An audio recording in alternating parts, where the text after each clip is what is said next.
तुम्हारा मन नहीं तुम्हारा मन नहीं से 14 वर्ष कथा किपरि आमे अरण्य मध्य भ्रमी पाइथिले कौशल दीर्घ 14 वर्ष जेपरी दुख कष्ट जंत्रणा सही से अरण्य काटिथिले दिन से कथा मन पड़ी गले जान से कथा मन पड़ी गला अंतर मजा अछि जण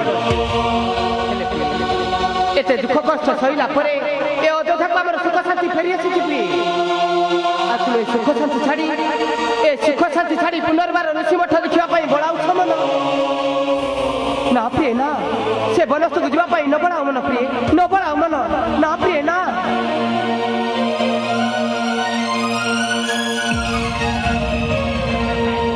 जानकी तुम्हें पूरा जगतर माता आ जगतर माता होई एपरि अबुझा होछ काहे कि प्रिय मानमर वाक्य प्रिय शरण खोजा न बड़ा मन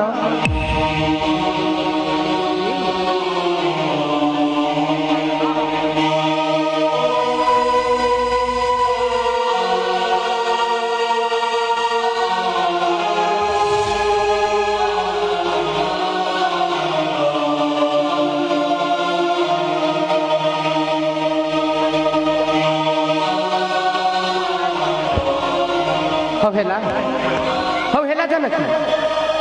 जहा तुम इच्छा तुम भर आज्ञा क्या ना निश्चय पुराण।